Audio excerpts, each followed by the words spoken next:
আসসালামু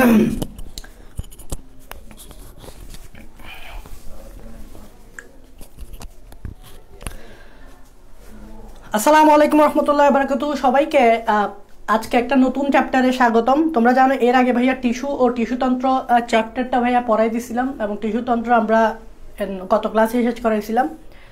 আশা করি তোমরা টিস্যু ও টিস্যুতন্ত্রটা খুব ভালোভাবে বুঝতে পারছো। তো আজকে আমরা নতুন একটা চ্যাপ্টার নিয়ে হাজির হয়েছি, যে চ্যাপ্টারের নাম হচ্ছে রুই মাছ, হুইচ ইজ ভেরি ইম্পর্টেন্ট তোমাদের জন্য।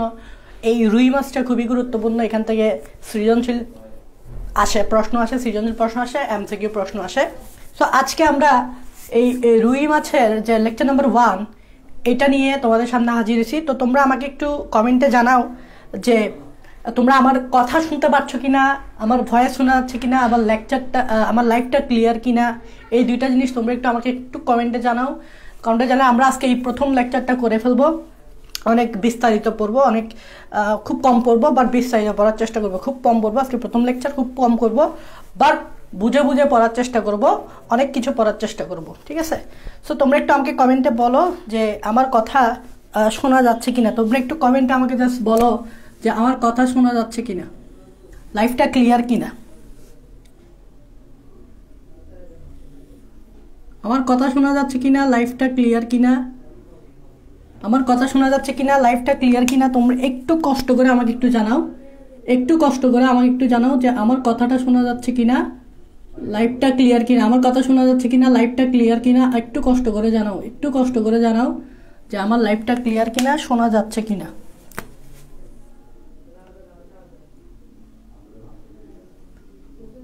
একটা একটা আমাকে একটু বলো যে আমার কথা শোনা যাচ্ছে কিনা, আমার কথা শোনা যাচ্ছে কিনা, লাইফটা ক্লিয়ার কিনা, আমার কথা শোনা যাচ্ছে কিনা, লাইফটা ক্লিয়ার কিনা, আমার কথা শোনা যাচ্ছে কিনা, লাইফটা ক্লিয়ার কিনা।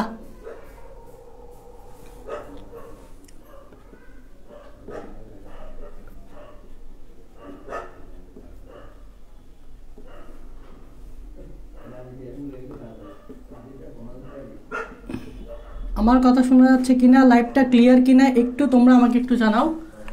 আমাকে একটু জানাও। আমি তোমাদের কমেন্টগুলো একটু চেক করতেছি, ঠিক আছে? আমি তোমাদের কমেন্টগুলো একটু চেক করতেছি।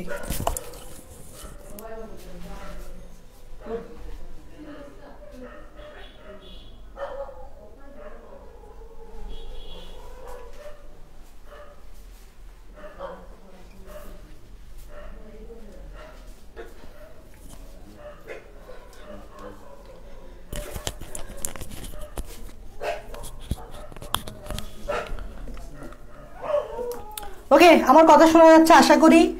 দেখো আজকে প্রথম ক্লাস, রুই মাছের প্রথম ক্লাস, লেকচার নাম্বার 1। এখন এখানে আমি একটা মাছের ফিগারই আঁকছি, খুব সিম্পলভাবে একটা মাছের ফিগারই আঁকছি।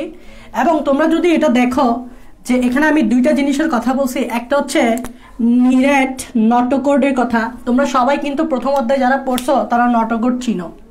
নিরেট মানে হচ্ছে ভিতরে কোনো খালি জায়গা নাই।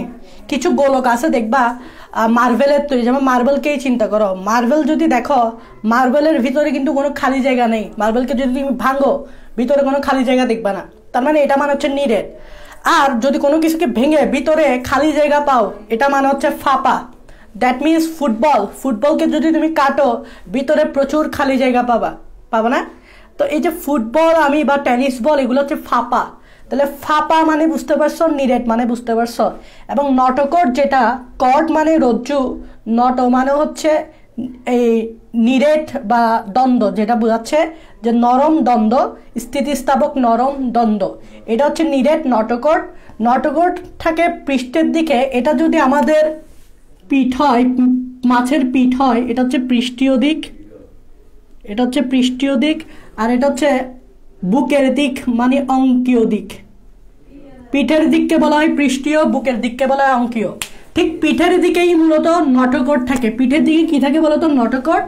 নটোকর্ডের দ্বারা আবৃত যেটা থাকে সেটা হচ্ছে এই যে ফাঁপা নার্ভ কর্ড। নার্ভ কর্ডকে বাংলায় বলে, নার্ভ মানে স্নায়ু, কর্ড মানে রজ্জু, স্নায়ু রজ্জু বলে। তাহলে এই যে নটোকর্ড বলো বা নার্ভ কর্ড বলো, এগুলা কিন্তু আমি যেটা মাছ আঁকছি, একটা মাছের ভ্রূণ অবস্থায় থাকে। এগুলো কখন থাকে? মাছের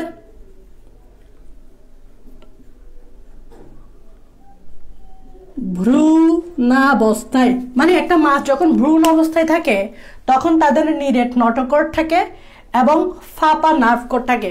এইবার বলো, যাদের নটোকর্ড থাকে তাদেরকে কি বলা হয়?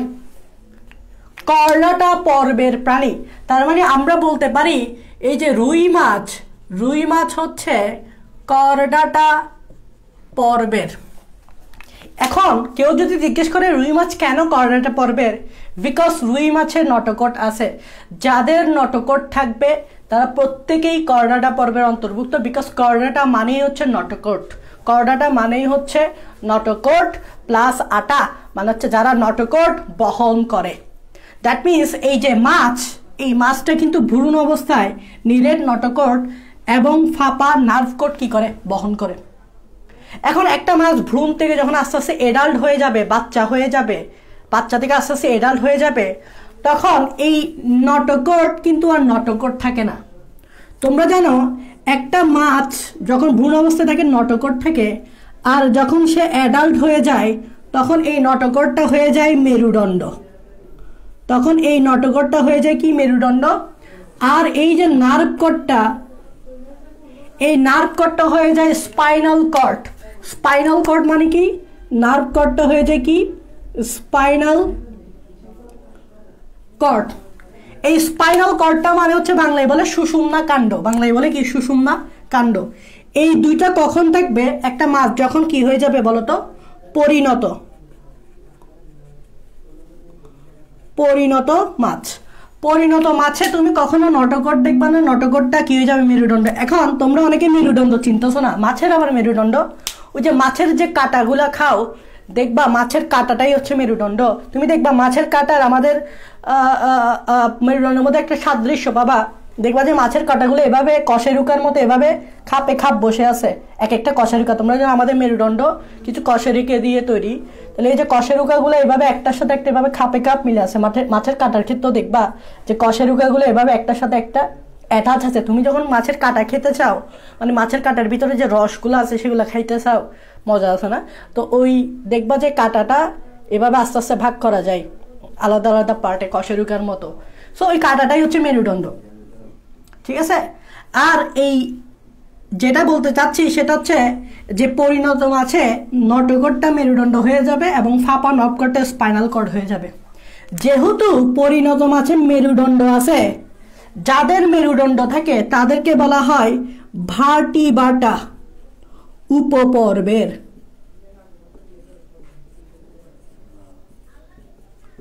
তার মানে একটা কথা মাথায় সেট করে ফেলো, সেটা হচ্ছে যাদের মেরুদণ্ড থাকবে তারা হচ্ছে ভার্টিবাটা উপপর্বের। তাহলে রুই মাছ কর্ডাটা পর্বের এবং ভার্টিবাটা উপপর্বের। ভার্টিবাটা উপপর্বের, ভার্টিবাটা উপপর্বের, কর্ডাটা পর্বের, ঠিক আছে? এবং কর্ডাটা পর্বেরও কিছু উপপর্ব আছে, 3টে উপপর্ব আছে। তোমরা প্রথম অধ্যায়ে পড়ছো ইউরোকর্ডাটা, সেফালোকর্ডাটা, ভার্টিবাটা। এই ভার্টিবাটা উপপর্ব তাদেরকে স্থান দেওয়া হয় যাদের মেরুদণ্ড আছে, মাছের মেরুদণ্ড আছে। তাই মাছ হচ্ছে ভার্টিবাটা উপপর্বের। মাছ হচ্ছে কি? ভার্টিবাটা উপপর্বের। কেন? কারণ মাছের নটোকট ভ্রূণ অবস্থায় থাকে এবং পরিণত অবস্থায় সেটা মেরুদণ্ড হয়ে যায়। তো মেরুদণ্ড আছে বিদায় ভার্টিবাটা উপপর্বের। এতটুকু তোমরা আশা করি জানো। এখন ভার্টিবাটা উপপর্বের কিছু অধিশ্রেণী আছে। অধিশ্রেণী যেটাকে বলা হয় সুপার ক্লাস, অধিশ্রেণী। তার মানে দেখো এই যে ভার্টিবাটা উপপর্বের যে সুপার ক্লাসটা আছে সেটাকে কি বলে বলতো? ন্যাথোস্টোমাটা। সেটাকে কি বলে বলতো? ভার্টিবাটা উপপর্বের যে সুপার ক্লাস আছে এটাকে বলা হয় ন্যাথোস্টোমাটা। এই ন্যাথোস্টোমাটাকে বলে সুপার ক্লাস। সুপার ক্লাসকে বাংলায় বলে অধিশ্রেণী। অধিশ্রেণী। সুপার ক্লাসকে বাংলায় বলে অধিশ্রেণী। তাহলে ন্যাথোস্টোমাটা অধিশ্রেণীর আন্ডারে এই রুই মাছটা থাকে। ন্যাথোস্টোমাটা মানে কি?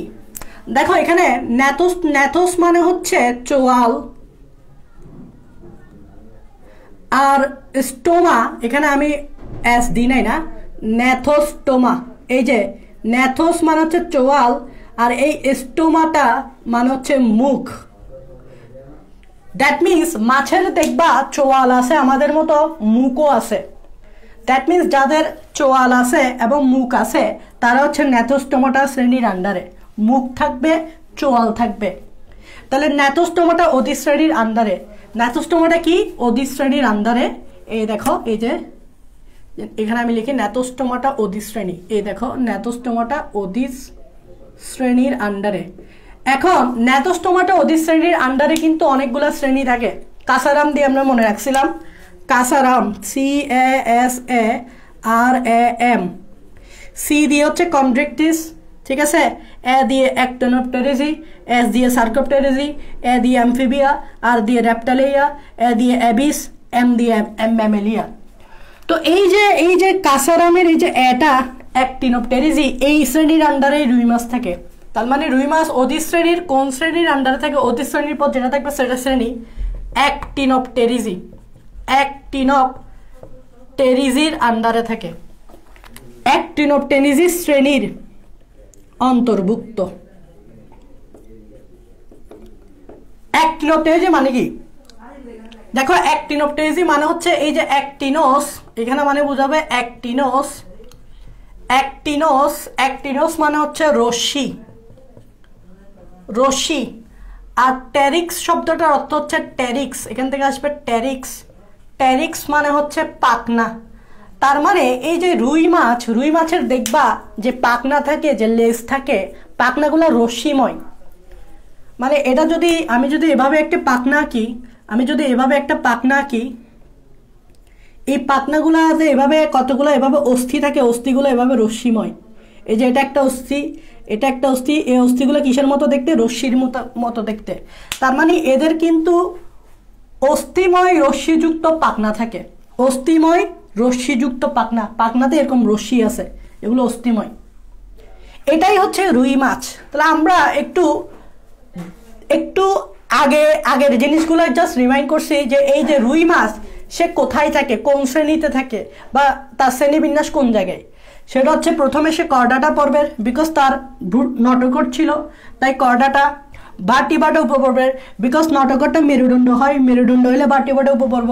ন্যাথোস্টোমাটা অধিশ্রেণী, কারণ তার চোয়াল আছে, মুখ আছে। ন্যাথোস্টোমাটা অধিশ্রেণীর আন্ডারে অ্যাক্টিনোপটেরিজি শ্রেণীর অন্তর্ভুক্ত। কেন অ্যাক্টিনোপটেরিজি? কারণ তার রশ্মিময় পাখনা আছে, তার কি আছে? রশ্মিময় পাখনা আছে।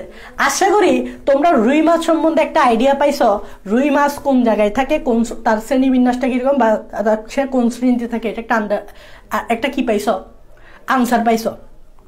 এখন দেখো এটা তো তোমরা বুঝছো আশা করি, এখানে আসলে বুঝার তেমন কিছু নেই, এটা আশা করি বুঝছো। এখন দেখো আমি যদি একটু দেখাই, আমি একটু তোমাদেরকে যদি দেখাই, দেখো সেটা হচ্ছে তোমরা জানো কর্ডাটাকে তিনটা ভাগে ভাগ করা হয়েছে, কর্ডাটাকে তিনটা ভাগে ভাগ করা হয়েছে। ইউরোকর্ডাটা,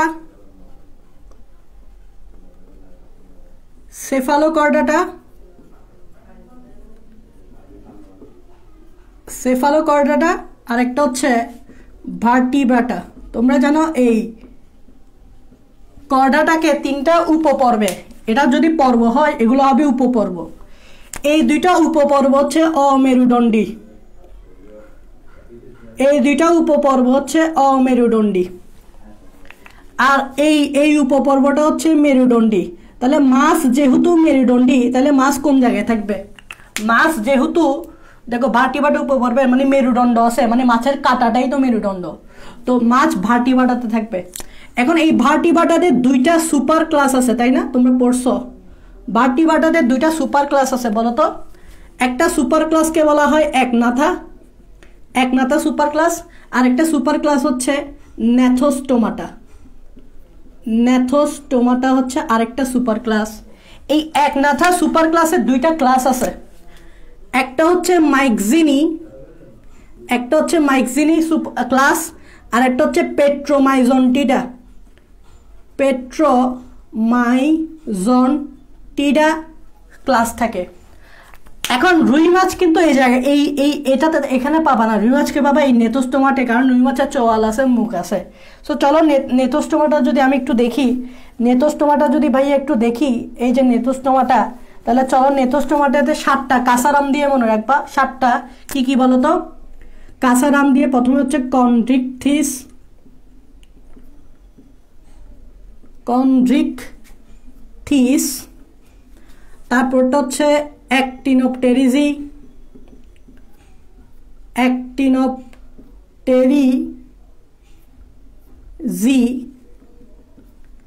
তারপরটা হচ্ছে সার্কোপটেরিজি, কাঁচা নাম দিয়ে মনে রাখবা। তারপরটা হচ্ছে অ্যামফিবিয়া, তারপরটা হচ্ছে অ্যামফিবিয়া, তারপরটা হচ্ছে রেপ্টিলিয়া, তারপরটা হচ্ছে রেপ্টিলিয়া, তারপরটা হচ্ছে রেপ্টিলিয়া, তারপরটা হচ্ছে এভিস, তারপরটা হচ্ছে এভিস, এবং আরেকটা হচ্ছে ম্যামেলিয়া, আরেকটা হচ্ছে কি ম্যামেলিয়া। সো এটা মাথায় রাখবা যে ন্যাথোস্টোমাটার যে অধিশ্রেণীটা আছে, ন্যাথোস্টোমাটা যে অধিশ্রেণীটা আছে, এই অধিশ্রেণীতে এই শ্রেণীগুলো আছে। আর এই একনাটা যে অধিশ্রেণীটা আছে, এই একনাটা অধিশ্রেণীতে দুইটা শ্রেণী আছে, একটা হচ্ছে মাইক্সিনি আর একটা হচ্ছে পেট্রোমাইজন্টিটা। তো তোমরা এটা মাথায় রাখবা যে একনাটা থেকে দুইটা থাকে, একটা হচ্ছে মাইক্সিনি আর একটা হচ্ছে পেট্রোমাইজন্টিটা। আর ন্যাথোস্টোমাটা যেটা থাকে সেটা হচ্ছে এই 7টা, Chondrichthyes, Actinopterygii, Sarcopterygii, Amphibia, Reptilia, Aves and Mammalia. এগুলো একটু মাথায় রাখবা। এখন এই যে জায়গায়, এই জায়গাগুলোর মধ্যে তোমাকে যদি কেউ জিজ্ঞেস করে মাছের শ্রেণী কোনগুলা, মাছের শ্রেণী কোনগুলা, তোমাকে যদি কেউ জিজ্ঞেস করে এগুলার মধ্যে মাছের শ্রেণী কোনগুলা, রুই মাছ তো পরের কথা, আমি রুই মাছ তো পরের কথা বলতেছি, আগে মাছের শ্রেণী কোনগুলা দেখে নিই। তাহলে দেখো মাছের শ্রেণী কোন জায়গা থেকে শুরু হবে, ঠিক এই মাইক্সিনি থেকে শুরু হবে। মাছের শ্রেণী মাইক্সিনি আসবে প্রথমে, তারপর পেট্রোমাইজন্টি, এটাও মাছের শ্রেণী, তারপর এটাও মাছের শ্রেণী কন্ড্রিকথিস, এখানে থাকে হাঙ্গর মাছ। এটা হচ্ছে এই যে অ্যাক্টিনোপটেরিজি, এখানেই পাবা রুই মাছকে, অ্যাক্টিনোপটেরিজিতেই পাবা রুই মাছকে। আর এই যে সার্কোপটেরিজি, এই যে তোমরা সার্কোপটেরিজি দেখতেছো, সার্কোপটেরিজিতে পাবা তোমরা আফ্রিকান লাংফিশ, অস্ট্রেলিয়ান লাংফিশকে, মানে ফিশ পাবা। এই যে মাইক্সিনি থেকে শুরু করে সার্কোপটেরিজি পর্যন্তই হচ্ছে মাছের শ্রেণী। তাহলে আমি যদি এখানে একটু লিখি মাছের শ্রেণী কোনগুলা বলো তো, প্রথমে আসবে মাইক্সিনি, তারপর আসবে পেট্রোমাইজন্টিটা, পেট্রোমাইজন্টিটা এখানেও তুমি মাছ পাবা, যেমন এখানে যে মাছ পাবা এটাকে বলা হয় এই হ্যাগফিশ, এটাকে বলবা ল্যাম্প্রে, এটাও মাছ। তারপর 3 নাম্বার কন্ড্রিকথিস, এটা হচ্ছে হাঙ্গর মাছ যেখানে থাকে, কন্ড্রিকথিস, কন্ড্রিকথিস। তারপর 4 নাম্বার হচ্ছে অ্যাক্টিনোপটেরিজি, অ্যাক্টিনোপটেরিজি, অ্যাক্টিনোপটেরিজি। 5 নাম্বার হচ্ছে সার্কোপটেরিজি, সার্কোপটেরিজি। এই দেখো, এই দেখো, এই 5টাই হচ্ছে মাছের শ্রেণী। এখন খেয়াল করবা এই 5টা মাছের শ্রেণীর মধ্যে এই 2টা মাছের শ্রেণী দেখো, একটা হচ্ছে অ্যাক্টিনোপটেরিজি আর একটা হচ্ছে সার্কোপটেরিজি। এই 2টা মাছের শ্রেণীকে বলা হয় অস্টেইকথিস। একটু খেয়াল করবা এটাকে কেন অস্টেইকথিস বলতেছে, আমরা ব্যাখ্যা দিব। এই 2টা মাছের শ্রেণীকে বলা হয় অস্টেইকথিস, এই 2টা মাছের শ্রেণীকে বলা হয় অস্টেইকথিস। ওয়াই ওয়াই এই 2টাকে অস্টেইকথিস বলে? তাহলে এই শব্দটার মানে বুঝতে হবে। এই শব্দটাকে ভাঙো, ভাঙলে 2টা ওয়ার্ড পাবা। একটি হচ্ছে অস্টিয়ন, এটাকে ভাঙলে 2টা শব্দ পাবা, একটা হচ্ছে অস্টিয়ন আর একটা হচ্ছে ইকথিস, আর একটা হচ্ছে ইকথিস। এখন অস্টিয়ন মানে কি দেখো, অস্টিয়ন শব্দটার অর্থ হচ্ছে অস্থি। তোমরা জানো অস্থি কোষকে বলা হয় অস্টিওসাইট, তাহলে অস্টিয়ন মানে হচ্ছে অস্থি, আর ইকথিস শব্দটার অর্থ হচ্ছে মাছ। তার মানে কি বুঝলা? অস্টিকথিস মানে কি? অস্টিকথিস মানে হচ্ছে যে সকল মাছের অন্ত কঙ্কাল, মানে কঙ্কাল, আমাদের যেরকম ভিতরে কঙ্কাল আছে না, আমাদের কঙ্কালগুলো কেউ যদি জিজ্ঞেস করে কি দিয়ে তৈরি, তোমরা বলবা কি অস্থি দিয়ে তৈরি, বোন দিয়ে তৈরি, হাড় দিয়ে তৈরি। হাড় মানেই তো অস্থি। ঠিক সেম ভাবে এই অ্যাক্টিনোপটেরিজ আর সার্কোপটেরিজ, এই 2টা মাছ অস্টেইকথিস মানে এই 2টা মাছের যে অন্ত কঙ্কাল আছে, ভিতরে যে কঙ্কালটা আছে, এটা অস্থি দিয়ে তৈরি। তার মানে এখানে আমি একটু কি বলতে পারি দেখো, এখানে আমি একটু কি বলতে পারি দেখো, এখানে একটু আমি কি বলতে পারি দেখো,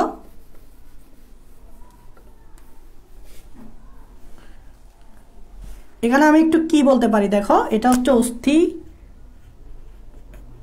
আর এটা হচ্ছে মাছ, এটা হচ্ছে কি মাছ। তাহলে এই দুইটা কি কি বলতে অস্টিকটিস কেন বলতেছে বলো তো?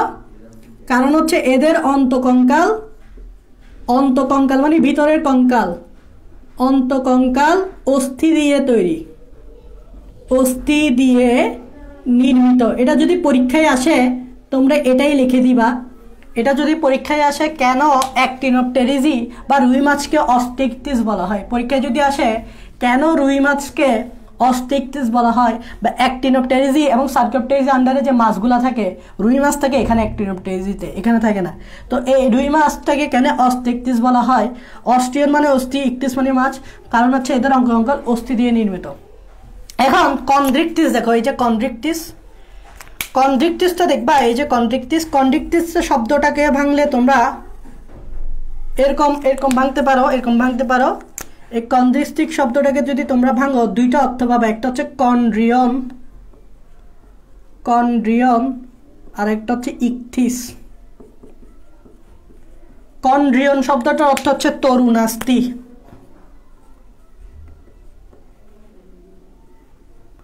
কন্ড্রিয়ন শব্দটার অর্থ হচ্ছে কি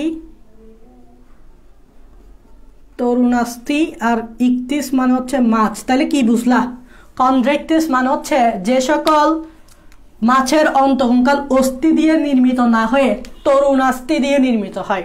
তোমরা অনেকে তরুণাস্থি চিনো, নরম হাড্ডি খাও না মজা করে করে ইয়াম ইয়াম করে মজা করে একটা নরম হাড্ডি খাও না, এই নরম হাড্ডি হচ্ছে তরুণাস্থি। সো কন্ড্রিকটিস মাছের কিন্তু অন্তকঙ্কাল অস্থি দিয়ে না, তরুণাস্থি দিয়ে নির্মিত, তাই তাদেরকে বলে কন্ড্রিকটিস। যেমন হাঙ্গর মাছ, হাঙ্গর মাছ কিন্তু অস্থি দিয়ে নির্মিত না অন্তকঙ্কাল, এদের অন্তকঙ্কাল তরুণাস্থি দিয়ে নির্মিত। এখন তোমরা আমাকে বলো এতটুকু পর্যন্ত বুঝতে পারছো কিনা, অস্টিকটিস বুঝতে পারছো কিনা, এই অ্যাক্টিনোপটেরিজ এবং সার্কোপটেরিজিকে কেন অস্টিকটিস বলে সেটা পরীক্ষায় আসলে পারবা কিনা? তোমরা আমাকে বলো এতটুকু পর্যন্ত যা পারেছি তা বুঝছো কিনা, কমেন্টে জানো। তোমরা সবাই একটু কমেন্টে জানাও এতটুকু পর্যন্ত বুঝছো কিনা।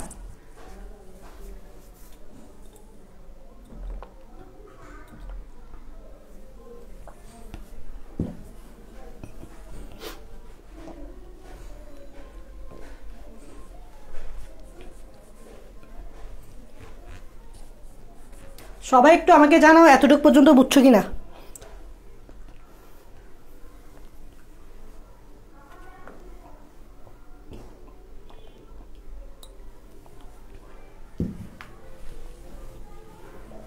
আমি তোমাদের কমেন্টগুলো দেখতে পাচ্ছি না কেন? তোমরা কি কমেন্ট করতেছ?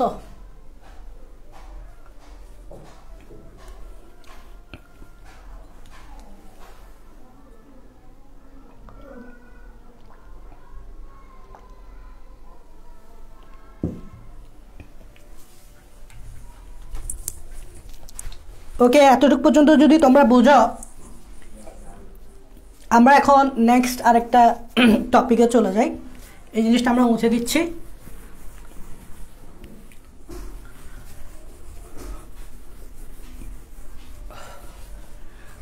দেখো, রুই মাছকে বলা হয়, রুই মাছ বড় কার্ব জাতীয় মাছ।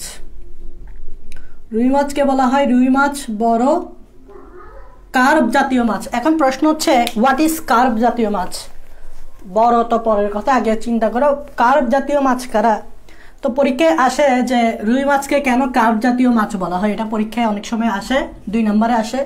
যে প্রশ্নটা তোমরা লিখতে পারো যে রুই মাছকে কেন কার্ব জাতীয়, বড় বড় কথাটা না বললেও চলে, কার্ব জাতীয় মাছ কেন ডাকা হয় বা বলা হয়। এখন আসো কার্ব জাতীয় মাছ কেন বলা হয়। দেখো কার্ব জাতীয় মাছ কেন বলা হয়, কিছু পয়েন্ট আমরা লিখব, ওগুলোর কারণেই কার্ব জাতীয় মাছ বলা হয়। কার্ব জাতীয় মাছগুলা একটু খেয়াল করবা, এরা হচ্ছে মিঠা পানির মাছ, এরা মিঠা পানির মাছ। তাহলে রুই মাছ কিন্তু মিঠা পানি মানে স্বাদু পানি, মিঠা বা স্বাদু যাই বলো, এটা হচ্ছে স্বাদু পানির মাছ। 2 নাম্বার, এদের মাথায় আইস থাকে না, মাথায় আইস নেই। মাথায় আইস নেই, তবে দেহ কাণ্ডে ও লেজে আইস থাকে। মানে মাথার দিকে কিন্তু তুমি নর্মালি মাছের ক্ষেত্রে দেখবা, রুই মাছের ক্ষেত্রে মাথায় তুমি আইস পাবা না, পাবা সবসময় দেহ আর লেজের দিকে তুমি কি পাবা, আইস পাবা। ঠিক আছে। 3 নাম্বার যে জিনিসটা, যে এরা কেন কার্প জাতীয় মাছ, কার্প জাতীয় মাছরা একটা ফ্যামিলির আন্ডারে থাকে। ফ্যামিলি মানে তো চিনো, গোত্র, একটা গোত্রের আন্ডারে থাকে। ওই গোত্রটার নাম হচ্ছে সাইপ্রিনিডি। ওই গোত্রটার নাম হচ্ছে সাইপ্রিনিডি। এই সাইপ্রিনিডি গোত্রের অন্তর্ভুক্ত, এই গোত্রের অন্তর্ভুক্ত। এখন এই সাইপ্রিনিডি গোত্রের অন্তর্ভুক্ত কেন, কারা সাইপ্রিনিডি গোত্রের অন্তর্ভুক্ত হয়? যাদের চোয়ালে কোনো দাঁত থাকে না, চোয়ালে দাঁত নেই এমন মাছগুলা হচ্ছে সাইপ্রিনিডি অন্তর্ভুক্ত। দ্যাট মিনস তুমি যখন রুই মাছ দেখবা, রুই মাছের চোয়ালে কিন্তু দাঁত পাবে না। তো চোয়ালে দাঁত না থাকে এমন মাছগুলা সাইপ্রিনিডি অন্তর্ভুক্ত, মানে কার্প জাতীয় মাছের অন্তর্ভুক্ত। এখন চোয়ালে দাঁত না থাকলে ভাইয়া কি থাকবে তাইলে? কারণ তাদেরকেও তো খাইতে হয়। যেমন আমরা খাইতে হইলে আমাদের দাঁত আছে চোয়ালে, লোয়ার জোয়ালে 16টা দাঁত, আপার জোয়ারে 16টা দাঁত, টোটাল 32টা দাঁত আছে। এখন দাঁত না থাকলে তো আমরা খাইতে পারতাম না ঠিক মতো, তাই না? তো রুই মাছের দাঁত না থাকলে তারা খায় কিভাবে? তো এই জন্য দাঁতের পরিবর্তে তাদের কিছু একটা থাকে যেটা দিয়ে তারা খেতে পারে। ওই কিছু একটা হচ্ছে গলবিলীয় আলকর্তন বা কর্তনাল। ওই কিছু একটা হচ্ছে গলবিলীয় ধারালো কর্তন আল থাকে, কর্তন আল থাকে। এটা দাঁতের পরিবর্তে থাকে, কারণ দাঁত না থাকলে খাবে কি? ধারালো তো বুঝতে পারতেছ, কর্তন মানে যেগুলা কুচি কুচি করতে পারে, কাটতে পারে, এরকম একটা আল। আল মানে ছুরির মতো একটা অংশ বলতে পারো, ছুরির মতো একটা অংশ, যেটাকে আমরা আল বলবো। একটা উঁচু অংশ থাকে, ছুরির মতো ধারালো। এটা কর্তন মানে এটা দিয়ে তারা খাবারগুলোকে কুচি কুচি করতে পারে। সো দাঁত না থাকলে এটার পরিবর্তে কিছু একটা লাগবে। সো কার্প জাতীয় মাছগুলা এই সাইপ্রিনিডি গোত্রের অন্তর্ভুক্ত। রুই মাছও ঠিক সেম এরকম, চোয়ালে দাঁত নেই এবং দাঁতের বদলে গলবিলীয়, মানে গলবিলের দিকে ধারালো, গলবিলীয় মানে কি গলবিল, গলবিল তো চিনো, গলবিলের দিকে কর্তনাল থাকে। এটা মাথায় রাখবা। মোস্ট ইম্পর্টেন্ট যে সবার কিন্তু একটা সুইম ব্লাডার থাকে, এটাকে বলা হয় পটকা। পটকাকে বলা হয় বায়ুথলি। ইংরেজিটা জেনে রাখবা, এটাকে বলা হয় ইংরেজিতে সুইম ব্লাডার। মানে সাঁতার কাটতে, মানে পানিতে ভেসে থাকতে সাহায্য করে। এটা থাকবে, পটকা বা বায়ুথলি থাকবে, এটা মাথায় রাখবা। অন্তকঙ্কাল অস্থিময় হবে, এটা তো আমি একটু আগেই বলছি যে এরা হচ্ছে অস্টেইকথিস। তাহলে অন্তকঙ্কাল কি হবে? অস্থিময়, অস্টেইকথিস। তারপর হচ্ছে অতিরিক্ত শ্বাসযন্ত্র নেই, অতিরিক্ত শ্বাসযন্ত্র নেই। এটা দ্বারা ভাই কি বুঝাতে যাচ্ছেন? মানে শুধু কি থাকে? শুধু ফুলকা থাকে, শুধু ফুলকা দিয়ে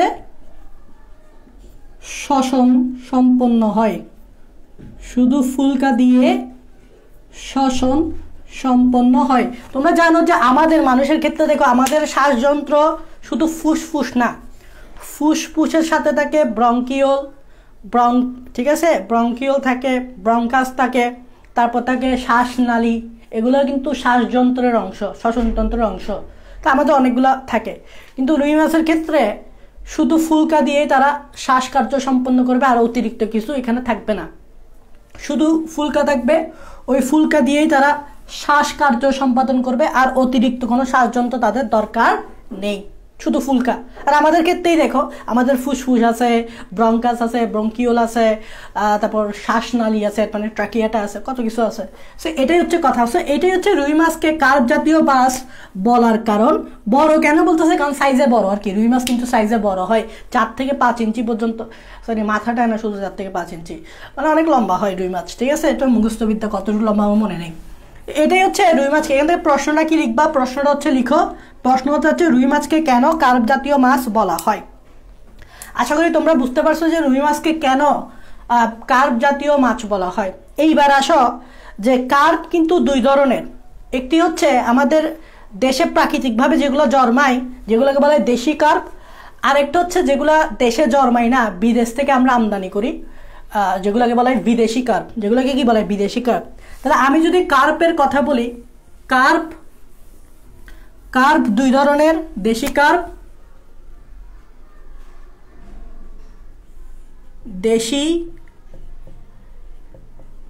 দেশি কার্প, আরেকটি হচ্ছে কি বিদেশি কার্প।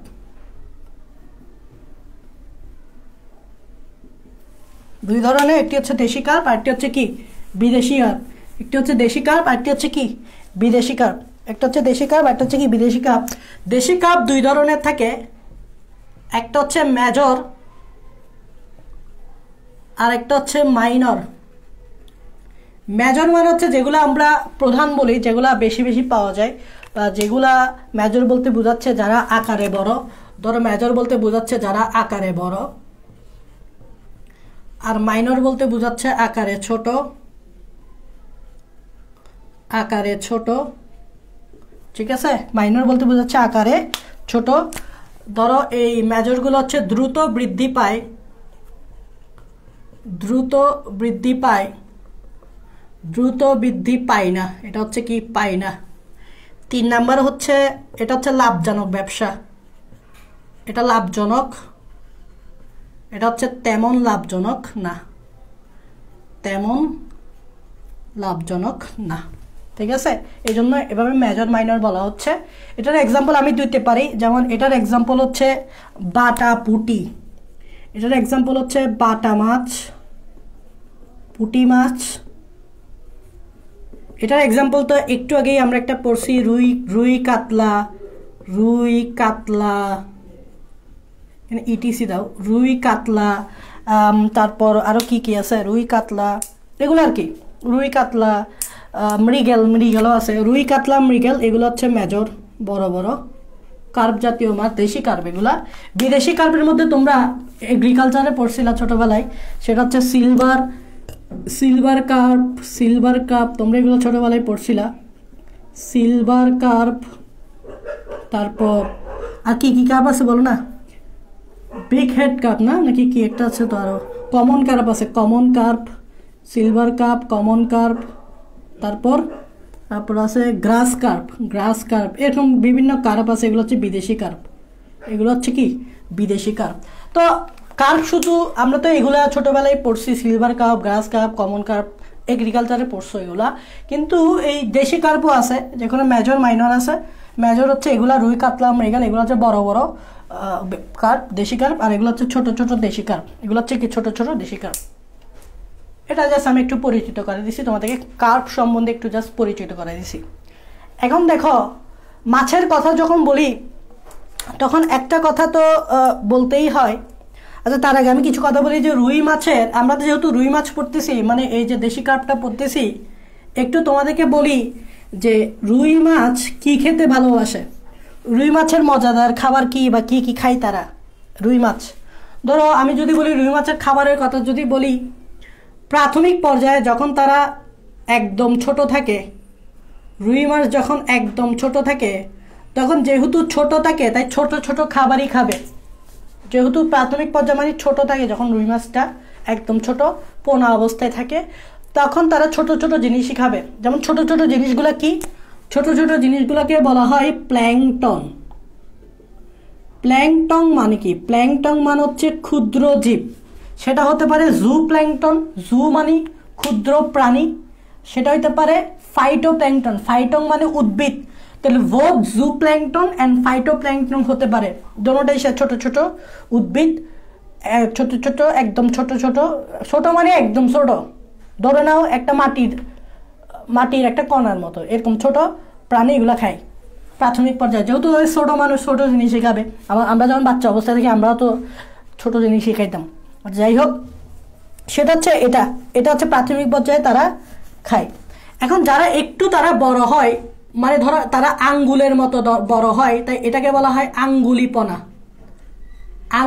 পোনা। পোনাটা যদি আঙ্গুলের সাইজে হয়, একটা আঙ্গুলের সাইজের হইলে মোটামুটি মাছ কিন্তু মোটামুটি বড় হয়েছে বলতে পারি। এই যে আঙ্গুলের সাইজের আঙ্গুলি পোনা, তো আঙ্গুলি পোনা অবস্থায় তারা একটু ব্যাটার জিনিস খায়, একটু ব্যাটার জিনিস খায়। কি খায় এটা আমি দেখতেছি, দেখো তারা আঙ্গুলে পোনা অবস্থায় তারা জু প্ল্যাংটন খায়। জু মানে কি প্রাণী, ক্ষুদ্র প্রাণী খায়। তারপর ডেসমিট খায়, ডেসমিট খায়। What is ডেসমিট? ডেসমিট কি আমি বলি, ডেসমিট হচ্ছে, ডেসমিটকে বলা হয় গোল্ডেন অ্যালগি। অ্যালগি মানে চিনো তো না, অ্যালগি মানে হচ্ছে শৈবাল। তাহলে ডেসমিট হচ্ছে কিছু সোনালী কালারের শৈবাল থাকে, সেগুলো তারা খায়, ঠিক আছে। তারপর দেখবা আরেকটা জিনিস তারা খায়, সেটা হচ্ছে ফাইটোফ্লাজেলেট। তার আরেকটা জিনিস খায় সেটা হচ্ছে ফাইটোফ্লাজেলেট। এখন আমি বলি এই ফাইটোফ্লাজেলেটটা কি, সেটা হচ্ছে ফ্লাজেলেটটাকে বুঝতেছো, ফ্লাজেলা আছে, দ্যাট মিনস এদেরকে বলা হয়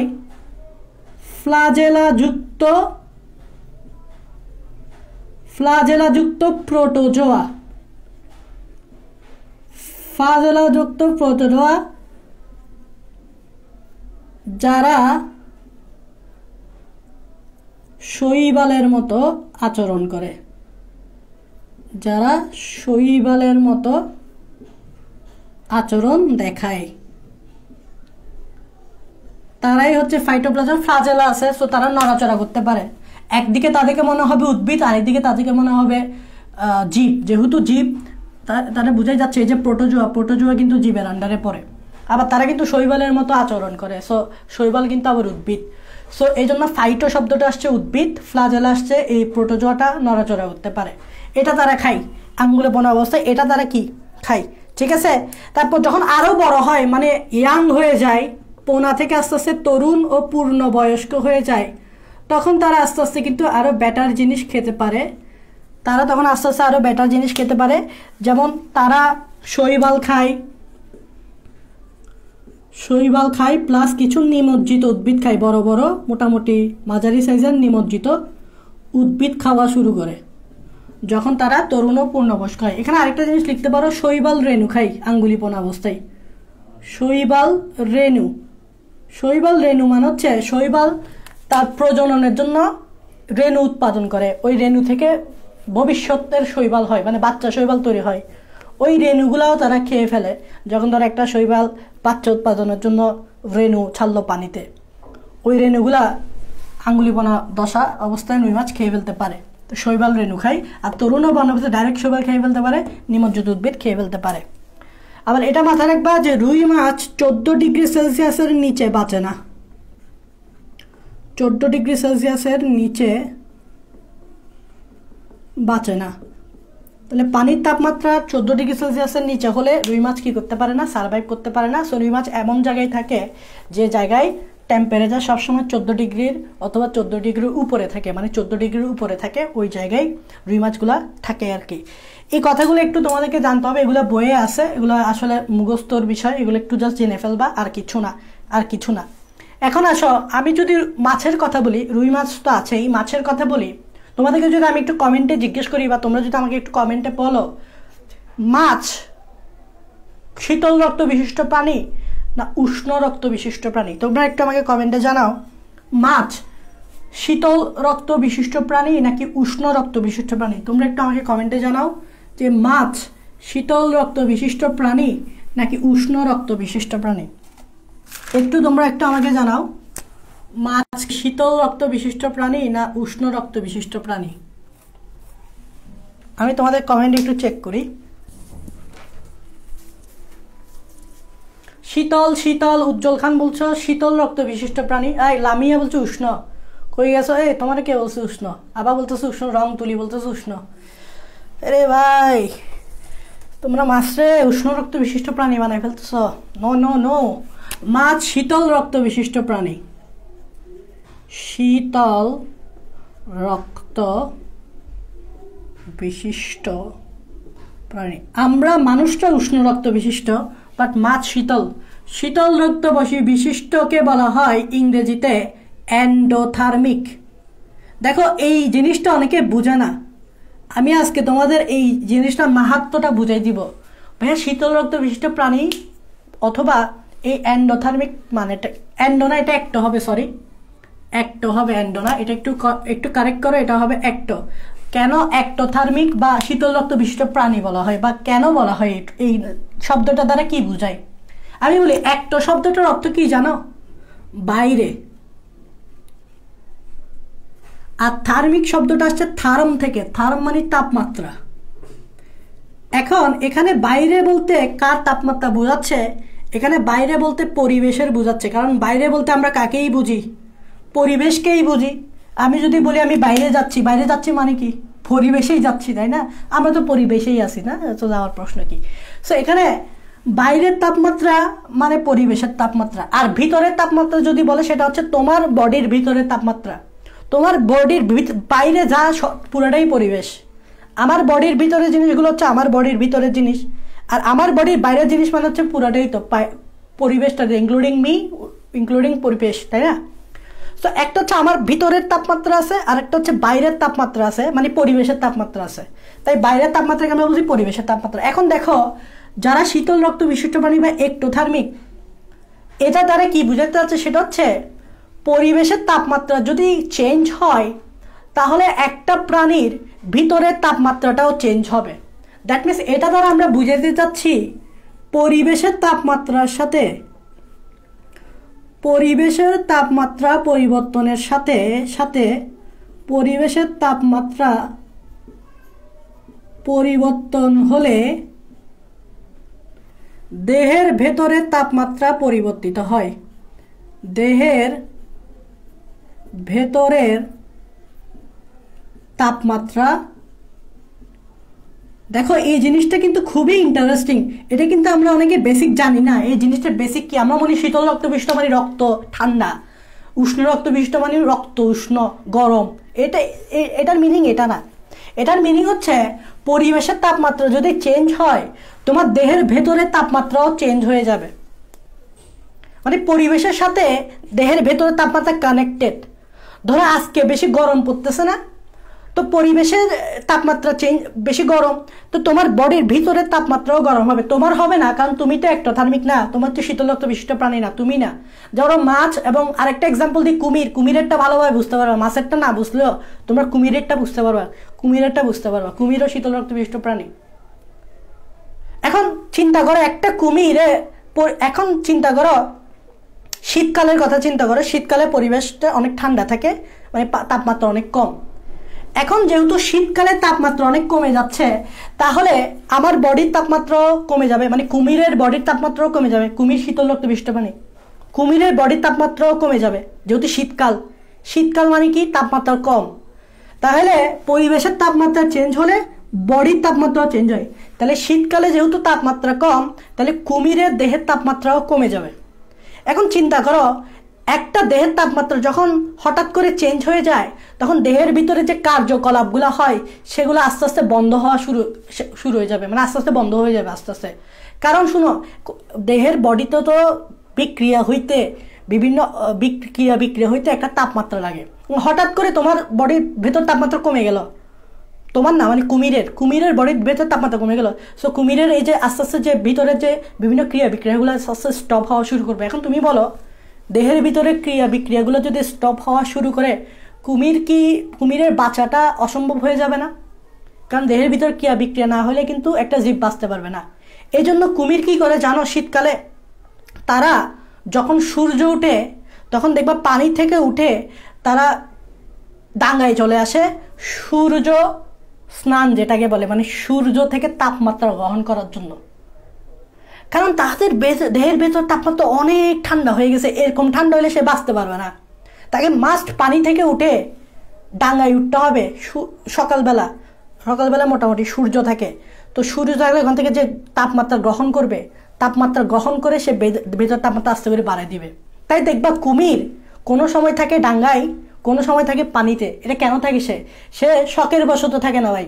আমরা মনে করি কুমির একটা ডাঙায় উঠছে, শখের বশে উঠছে, তার ইচ্ছে হয়েছে উঠছে, এরকম না।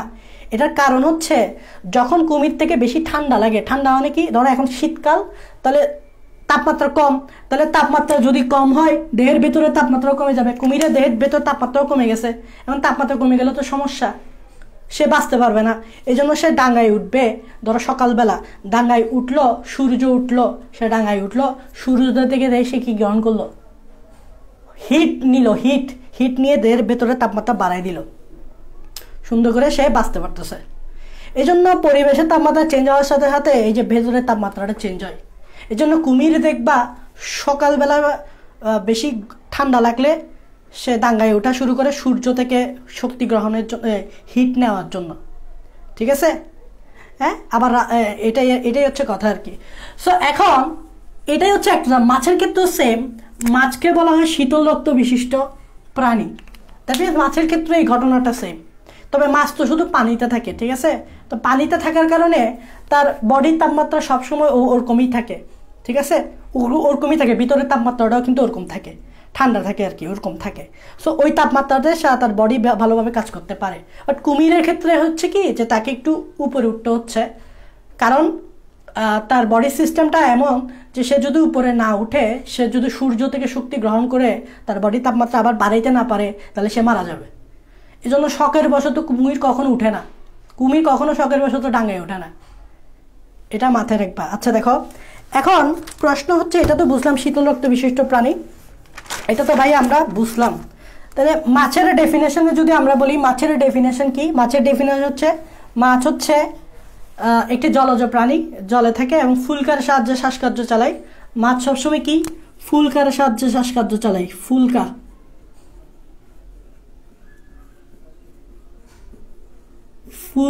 সাহায্যে শ্বাসকার্য চালাই।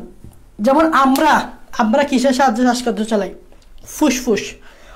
বাট মাছ কিন্তু ফুলকার সাহায্যে শ্বাসকার্য। তোমরা অনেকে ফুলকা চিনো, রুই মাছের যে কাঙ্ক আছে, মানে মাছের যে কাঙ্ক আছে, কাঙ্কটা উপরে তুললেই মাছের দুই দিকে দুইটা ফুলকা দেখা যাবে, অনেকগুলো ফুলকা দেখা যাবে, ঠিক আছে? সো এই ফুলকা দিয়েই রুই মাছ কি করে? শ্বসন কার্য সম্পাদন করে, এটা মাথায় রাখবা।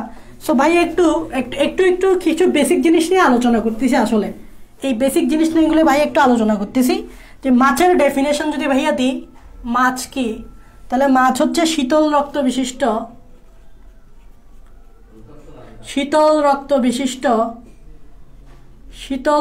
বিশিষ্ট জলজ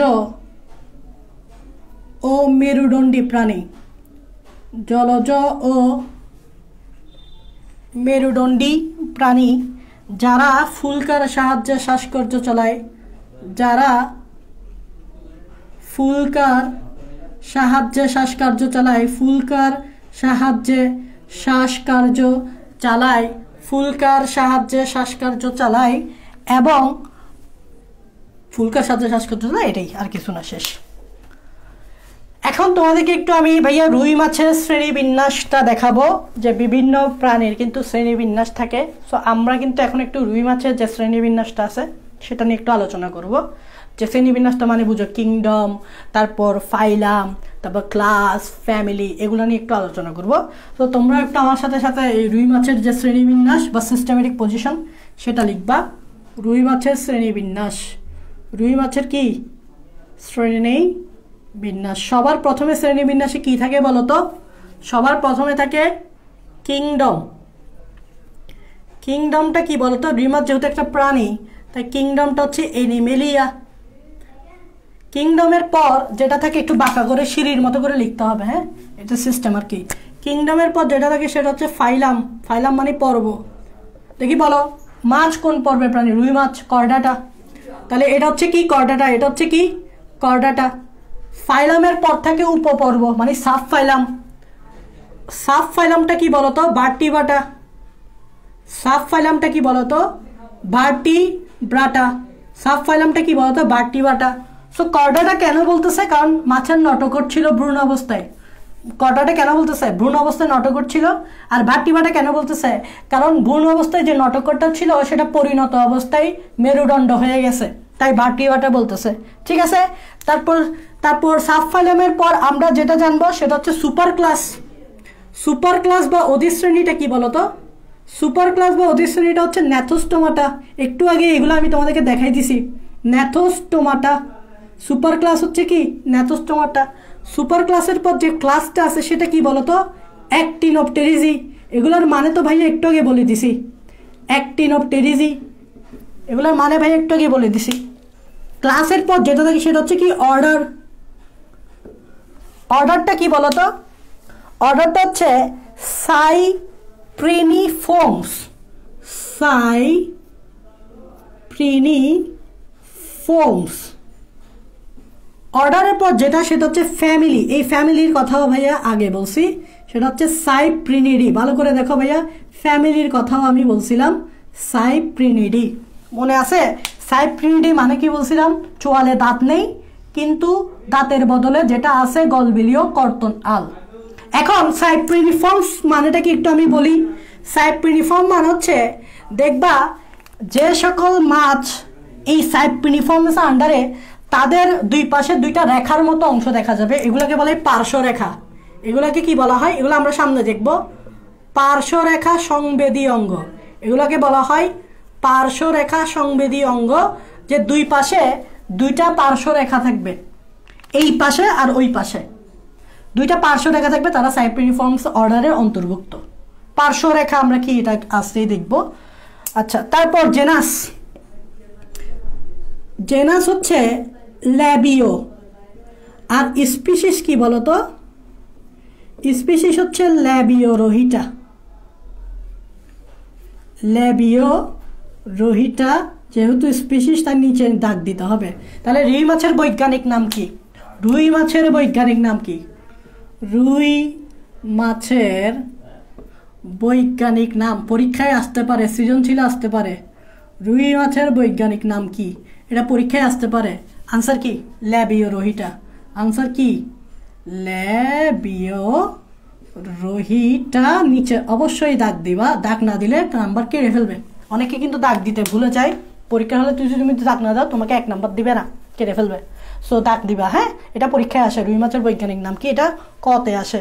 আশা করি তোমরা এতটুক পর্যন্ত বুঝতে পারছো যে শ্রেণীবিন্যাসটা কিংডম, ফাইলাম, সাব ফাইলাম, সুপার ক্লাস, দেন অর্ডার, দেন ফ্যামিলি, দেন জেনাস, দেন স্পিসিস, সেটা হচ্ছে লেবিও রোহিটা। স্পিসিস সেটা হচ্ছে লেবিও রোহিটা। এটা মাথায় রাখবা। ওকে, আশা করি এতটুকু বুঝতে পারছো। তোমরা আমাকে বলো এতটুকু পর্যন্ত যা পড়াইছি তা একটু বুঝতে পারছো কিনা। সবাই একটু কমেন্টে আমাকে বলো এতক্ষণ পর্যন্ত যা পড়েছি তা বুঝতে পারছো কিনা।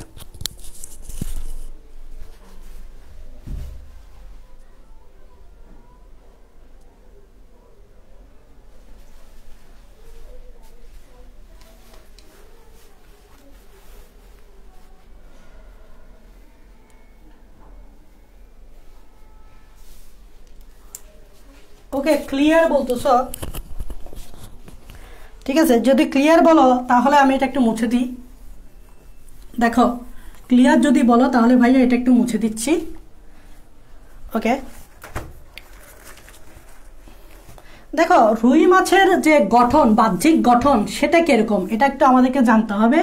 যে রুই মাছের বাহ্যিক গঠন, আমি যদি একটু এখানে তোমাদেরকে রুই মাছের বাহ্যিক গঠন নিয়ে আলোচনা করি, একটা রুই মাছ দেখতে কি রকম, বাহ্যিক গঠন নিয়ে যদি আলোচনা করি, এইটা একটা রুই মাছ দেখতে কীরকম, তা আমি একটু বলি রুই মাছটা দেখতে কীরকম।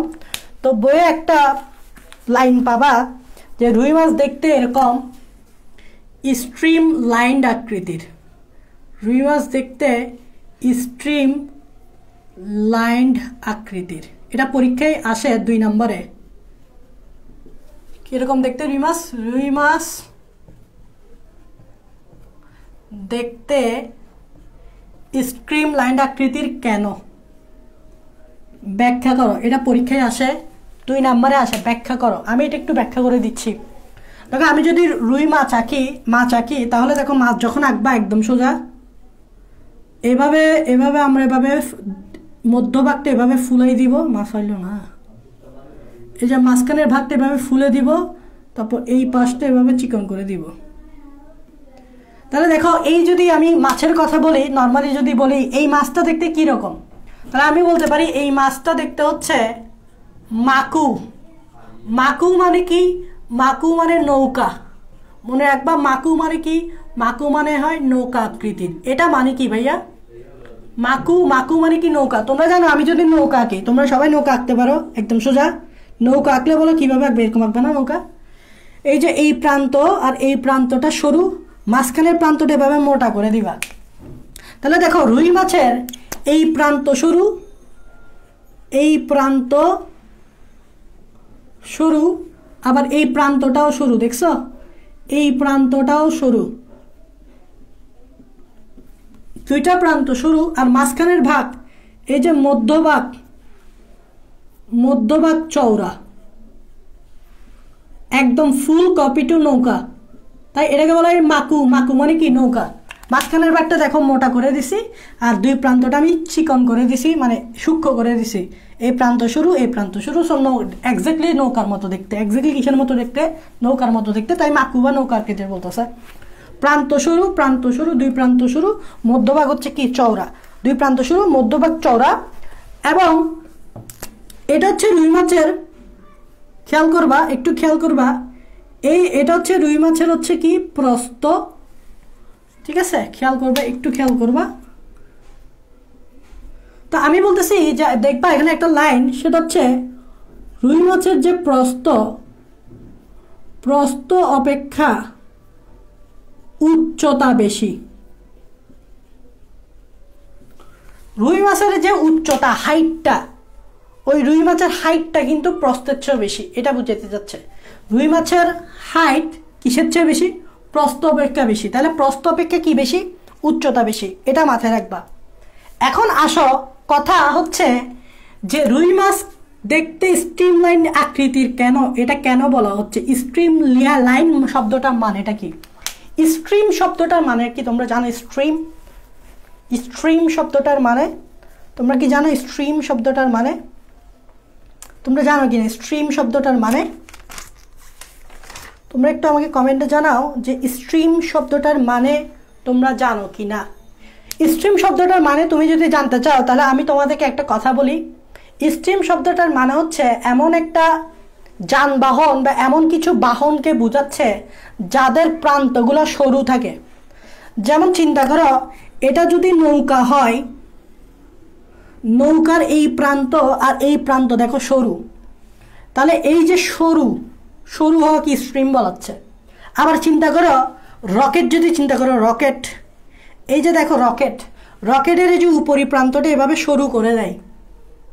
আবার কিছু রেসিং কার আছে, রেসিং কার, আমি যদি রেসিং কারগুলো দেখাই, রেসিং কারের এই প্রান্তগুলো এভাবে সরু করে দেয়। খেয়াল করবা, এই যে রেসিং কার, এই আমি এত সুন্দর করে আঁকতে পারি না, এই যে রেসিং কার এরকম না, রেসিং কারগুলো এরকম হয়, তাই না?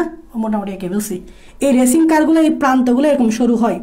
আবার প্যারেকের কথা চিন্তা করো, প্যারেক, প্যারেক, প্যারেকের প্রান্ত এভাবে সরু হয়।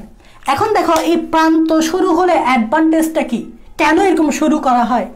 কোনো কিছু প্রান্ত যদি সরু হয়, সেটা কিন্তু বাধা, কোনো একটা ঘর্ষণ বা বাধাকে অতিক্রম করতে পারে।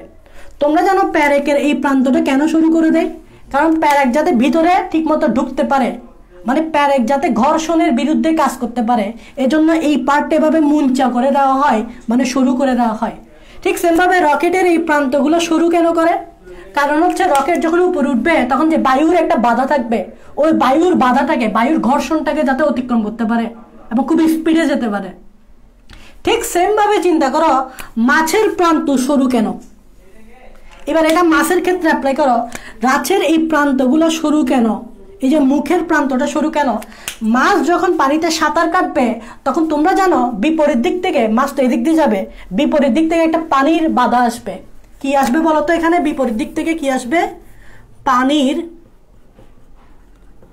বাধা, বা এটাকে বলা হয় পানির গতি, বা এটাকে বলা হয় পানির ঘর্ষণ। আসবে না? আমরা যখন সাঁতার কাটি, তো আমরা কিন্তু এভাবে হাত মিলে মিলে কাটি কেন? কারণ সামনে যে পানির বাধাটা আছে, সেই বাধাটাকে অতিক্রম করে আমরা যাচ্ছি। খেয়াল করবো, আমরা যখন সাঁতার কাটি পানির বাধাটাকে অতিক্রম করে যাচ্ছি। এখন একটা মাছ কিন্তু যখন যাবে, তখন মাছকেও পানির বাধা অতিক্রম করতে হবে।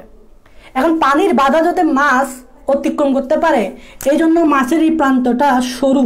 সরু জিনিস কিন্তু বাধাটাকে ইজিলি অতিক্রম করে ফেলতে পারে।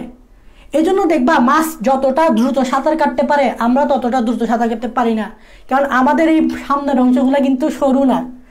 এই জন্য আমরা দেখবা খুব কম স্পিডে আমাদের সাঁতার কাটতে একটু সময় লাগে, কিন্তু মাছ দেখবে ফুরুত ফুরুত করে চলে যাবে, ফুরুত ফুরুত করে চলে যাবে। এই কারেন্টও চলে গেছে, এই চলে যাওয়ার কথা বলছি, কারেন্টও চলে গেছে, দেখছো? এই যে ফুরুত ফুরুত করে চলে যাবে বলছি, কারেন্টটা চলে গেছে। তো এই দেখবে মাছ পুরুত পুরুত করে কি চলে যাবে। কেন চলে যাবে? কারণ মাছের এই প্রান্ত সরু, মাছের এই প্রান্ত সরুর কারণে মাছ কি করে, এই পানির বাধা বা পানির বর্ষণ কি করে, অতিক্রম করতে পারে। এই পানির বাধা বা পানির গতি বা পানির ঘর্ষণ অতিক্রম করতে পারে বিধায় ইজিলি, সহজে লিখতে পারে এখানে, সহজে অতিক্রম করতে পারে বিধায় মাছকে পুরুত পুরুত করে কি করে সাঁতার কাটে চলে যায়, যেটা আমরা পারবো না। আমরা কিন্তু মাছের সাথে পারবো না, তাই না? সো এটাই হচ্ছে কথা যে সরু হওয়ার কারণ। আর এই এরকম হওয়ার কারণে এটাকেই বলা হয় স্ট্রিমল্যান্ড। সো পরীক্ষায় আসলে এই কথাগুলোই লিখবা, বইয়ে আছে যে পরীক্ষায় আসবে যে রুই মাছকে স্ট্রিমলাইন আকৃতির বলে কেন। এই যে স্ট্রিমলাইন আকৃতি বলার এই কারণটাই গুলাই আলোচনা করবা, যে রুই মাছের প্রান্তগুলো সরু, মধ্যভাগ চওড়া, প্রস্থ অপেক্ষা উচ্চতা বেশি। প্রান্ত সরু হওয়ার কারণে পানির বাধা বা পানির গতি বা পানির ঘর্ষণ সহজে অতিক্রম করতে পারে, ঠিক আছে? এবং রুই মাছের এরকম প্রান্ত সরু হওয়ার কারণে, মধ্যভাগ চওড়া এবং প্রস্থ অপেক্ষা উচ্চতা, এগুলোর কারণেই রুই মাছকে বলা হয় স্ট্রিমলাইন আকৃতির। আশা করি তোমরা বুঝতে পারছো যে রুই মাছকে স্ট্রিমলাইন আকৃতির বললে এই কথাগুলো তোমরা একটু কি করে দেবা, তুলে ধরবা। এটাই আর কিছু না। তো তোমরা একটু আমাকে কমেন্টে জানাতে পারো এতটুকু বুঝছো কিনা, এই জিনিসটা বুঝছো কিনা একটু কমেন্টে জানো, কারণ এটা কিন্তু বোঝার জিনিস।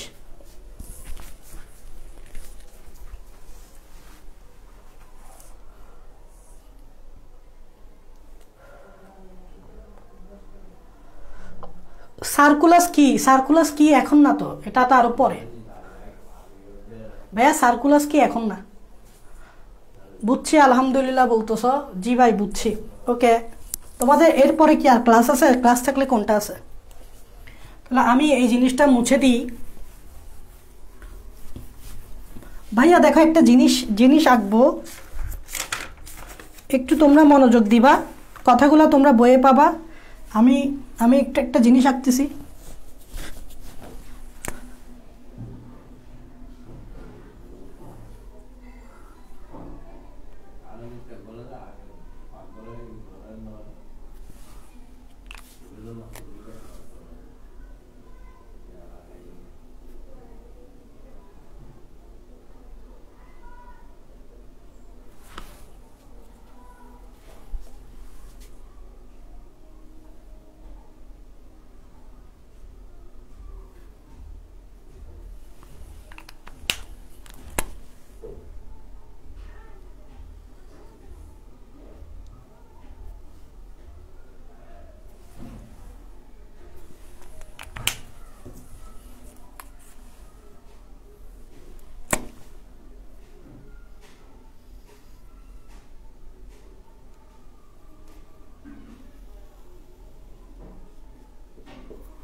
এটা আমি একটা মাছের মাথা আঁকছি, জাস্ট একটা মাথা আঁকছি।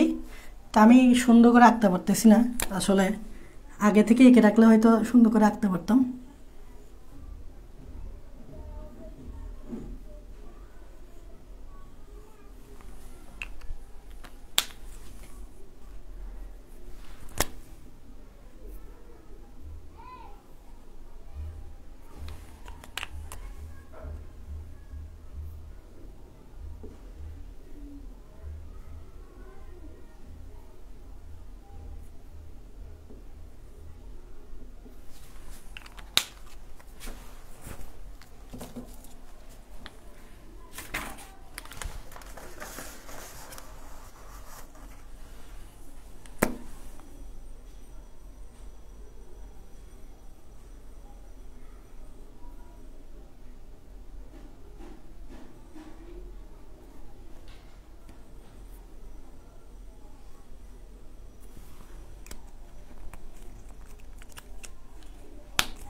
এই যে জিনিসগুলো আঁকছি এগুলো আমি কি বলতেছি, এই যে জিনিসগুলো আঁকছি এগুলো ভাইয়া কি বলতেছি, এই দেখো এই জিনিসগুলো আঁকছি এগুলো কি ভাইয়া আমি বলতেছি, সমস্যা নেই।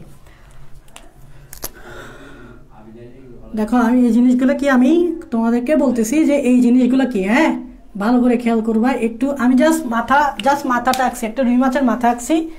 আমরা জানি যে রুই মাছটাকে আমরা চাইলে পুরো রুই মাছ থেকে 3টা অংশে ভাগ করতে পারি। রুই মাছকে আমরা কয়টা অংশে ভাগ করতে পারি? 3টা অংশে। প্রথম যে অংশ সেটা হচ্ছে মাথা বা হেড, তারপর যে অংশ সেটা হচ্ছে দেহ কাণ্ড বা ট্রাঙ্ক, লাস্টের যে অংশ সেটা হচ্ছে তোমার এটাকে কি বলে, লেজ। তো একটা রুই মাছকে 3টা অংশে ভাগ করা যাবে, মাথা, দেহ কাণ্ড, লেজ। তা আমরা শুধুমাত্র প্রথমেই মাথা নিয়ে আলোচনা করব, যে একটা রুই মাছের মাথাতে কি কি থাকে, কি কি অংশ থাকে সেগুলো নিয়ে আলোচনা করবো। আমি মুখে বলবো, বাকিগুলো তোমরা বই থেকে পড়ে নিবা। আর যারা নোট করবা আমার কথাগুলো নোট করার চেষ্টা করবা, কারণ এখানে আমি কিছু অতিরিক্ত ইনফরমেশন দেওয়ার চেষ্টা করব, যে ইনফরমেশনটা দিলে ওই স্পেসিফিক ওয়ার্ডটা তোমার বুঝতে সুবিধা হবে। আমি লিখে দিব না, বাট মুখে বলবো, তোমরা নোট করার সময় মুখের কথাটা একটু তুলে ধরবা। এই রুই মাছকে 3টা অংশে ভাগ করা হয়েছে, মাথা, দেহকাণ্ড, লেজ। তো আমরা শুধুমাত্র এই মাথা নিয়ে আলোচনা করব, দেহকাণ্ড লেজ পরে। এখন দেখো একটা রুই মাছে তুমি যখন মাথা দেখবা তখন স্বাভাবিক রুই মাছের কি থাকবে, মুখ থাকবে, মুখ। তাহলে এই যে অংশটা, এই যে এখানে একটা ঠোঁট, এটা একটা উপরের ঠোঁট, এটা একটা নিচের ঠোঁট বা ঠোঁট বলতে পারো, এদিক দিয়ে থাকে এই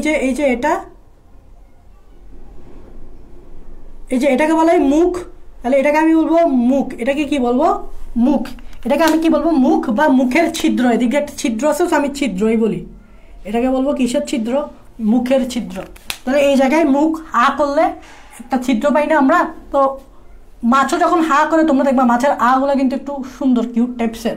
মাছের আ করাটা একটু কিউট টাইপসের। খাবার যখন খাই না, যখন এবার আ করে খাই না, তখন খুব কিউট টাইপসের। সো এই যে মুখ ছিদ্র, আ করলে যে ছিদ্রটা থাকবে এটা হচ্ছে কি, মুখছিদ্র। মাথায় রাখবে এটা হচ্ছে কি, মুখছিদ্র। এখন দেখো আমাদের একটু ভালোভাবে খেয়াল করো, আমাদের কি থাকে বলো তো, একটু খেয়াল করো। আমাদের কিন্তু উপরে একটা চোয়াল থাকে, নিচে একটা চোয়াল থাকে। এই চোয়ালে থাকে একটা ঠোঁট, নিচের চোয়ালে থাকে একটা ঠোঁট, উপরের চোয়ালে থাকে আরেকটা ঠোঁট, মানে চোয়াল আর ঠোঁটটা একসাথেই, তাই না? তো রুই মাছেরও দেখবা এই যে চোয়াল থাকে, উপরে একটা চোয়াল থাকে, নিচে একটা চোয়াল থাকে। তাহলে আমি যদি একটু দেখাই, এই যে এটা হচ্ছে উপরের চোয়াল, এই যে এই অংশটা, এই অংশটা হচ্ছে ঊর্ধ্ব চোয়াল, এই অংশটা হচ্ছে ঊর্ধ্ব চোয়াল। আর এই অংশটা দেখো, এই অংশটা হচ্ছে নিম্ন চোয়াল। আমাদেরও যেরকম চোয়াল থাকে, রুই মাছেরও কি এরকম থাকবে, চোয়াল থাকবে। কেন চোয়াল থাকবে আমরা বলছিলাম, কারণ রুই মাছ ন্যাথোস্টোমাটা অধিশ্রেণীর আন্ডারে। ন্যাথোস্টোমাটা মানে কি, চোয়াল থাকবে, মুখ থাকবে। দেখো প্রমাণ পাইছো, মুখ আছে, চোয়াল আছে, ঊর্ধ্ব চোয়াল, নিম্ন চোয়াল। এখন ঠিক এই জায়গার অংশটা দেখো, এই জায়গার অংশটা দেখো, এই জায়গার অংশটাকে বলা হয় তুণ্ড।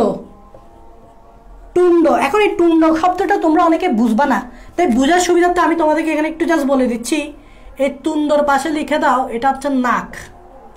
এখন নাক বলাটা তো উচিত না, কারণ মাছের নাক তো বোঝা যায় না। তুমি দেখো বিভিন্ন প্রাণীর নাক দেখো, মানুষের নাক দেখো, মানুষের নাক একটু বোঝা যায়, একটু উপরের দিকে উঠানো থাকে, তো নাকটা আলাদাভাবে বোঝা যায়।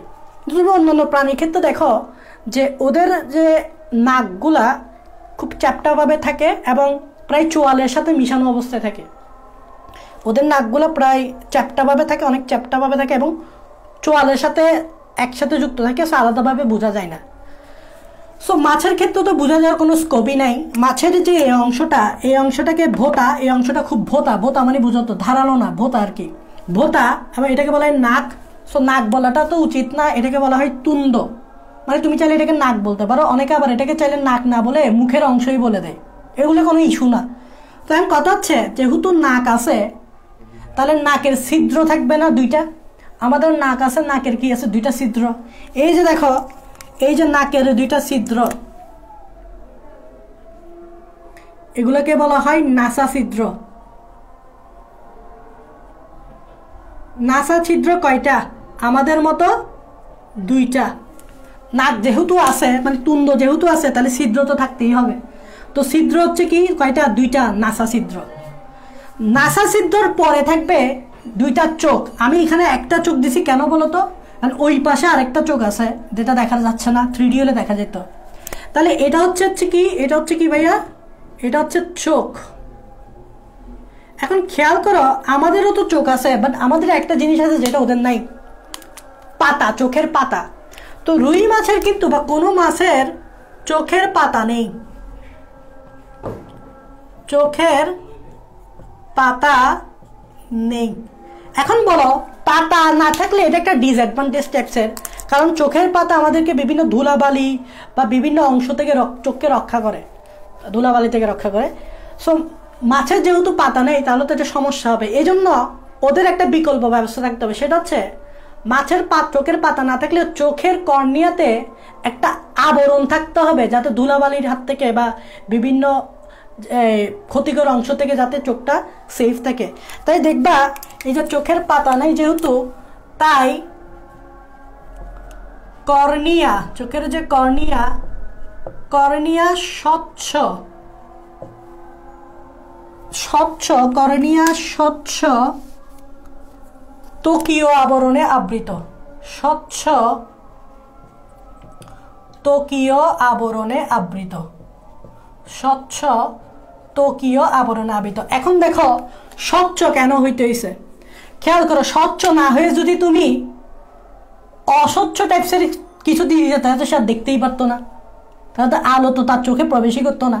তাই আমরা কর্নিয়াতে যদি আবরণ দিতে চাই তাহলে অবশ্যই এটাকে স্বচ্ছ দিতে হবে, কারণ স্বচ্ছ না দিলে বাইরে থেকে আলো কিন্তু তার চোখে প্রবেশ করবে না। স্বচ্ছ জিনিসে আলো প্রবেশ করে, অস্বচ্ছ জিনিসে আলো সহজে প্রবেশ করে না। তাই স্বচ্ছ দিতে হবে, আবরণটা কি দিতে হবে, স্বচ্ছ। এখন আমার এই চোখের উপর দিয়ে কেউ যদি একটা কালো কালো কালো লাল এইসব পট্টি বান্ধি দেয় এভাবে, আমি দেখতে পারবো? স্বাভাবিক, কেন দেখতে পারবো না? কারণ বাইরে থেকে আলো আমার চোখে আসতেছে না, তাই দেখতে পারবো না। ঠিক সেমভাবে এই আবরণটা যদি স্বচ্ছ না হইতো তাহলে বাইরে থেকে আলো আসতো না, তাহলে মাছ দেখতে পারতো না। ঠিক না? বেসিক আছে তো, লজিক আছে তো, সব বুঝো এগুলা। এখন দেখো এই জিনিসটা কি, এই জিনিসটা খুব ইন্টারেস্টিং না? এই জিনিসটা কি দেখো, এই জিনিসটাকে বলা হয় ম্যাক্সিলারি ভার্বেল। এই জিনিসটাকে বলা হয় ম্যাক্সিলারি ভার্বেল। এই ম্যাক্সিলারি ভার্বেলটা নাম এরকম কেন হয়েছে? ভার্বেল শব্দটার অর্থই হচ্ছে গোফ। এটা দেখতে কিসের মতো? দেখতে আমাদের যে আমরা গোফ রাখে না, যে কি গোফ বলা যায় এগুলোকে, পাকিস্তান ইন্ডিয়াতে বেশি থাকে, যে জাদরানি গোফ, হ্যাঁ এরকম করে জাদরানি গোফ, তামিল মুভিতে দেখা যায় জাদরানি গোফ রাখে। তো মনে হচ্ছে যে গোফের একটা অংশ বাইরে গেছে। তো দেখতে কিসের মতো? গোফের মতো। কয়টা থাকে ম্যাক্সিলারি ভার্বেল? কয়টা থাকে? এই পাশে একটা, ওই পাশে আরেকটা, তাহলে কয়টা? দুইটা। এখানে চোখও কয়টা থাকবে? চোখও থাকবে দুইটা। এগুলো খেয়াল রাখবা, চোখ একটা তো থাকবে না, দুইটাই থাকবে। তো এই ম্যাক্সিলারি ভার্বেল কিসের মতো দেখতে? দেখতে গোফের মতো। কয়টা থাকবে? দুইটা, দুই পাশে দুইটা, এদিকে একটা ওদিকে একটা। এটা ঊর্ধ্ব চোয়াল থেকে বাইরে হয়েছে, দেখো এই যে ঊর্ধ্ব চোয়ালের সাথে কানেক্টেড, ঊর্ধ্ব চোয়াল থেকে এটা বাইরে হয়েছে, গোফের মতো দেখতে, তাই না? এখন এটার কাজটা কি? এটার কাজটা একটু মনে রাখবা। এটার কাজ হচ্ছে যখন শিকারের সন্ধানে, খাবারের সন্ধানে এটা কাজ করে। এটা অনেকটা সেন্সর হিসাবে কাজ করে, মানে কোনো কিছু সেন্স করতে পারে। এটা একটা সংবেদী অঙ্গ, এটা একটা সংবেদী অঙ্গ, এটা খাবার সেন্স করতে পারে। তো এটা মূলত শিকারে হেল্প করে, আবার অনেক সময় আত্মরক্ষায়ও হেল্প করবে। শিকার ও আত্মরক্ষায় হেল্প করে।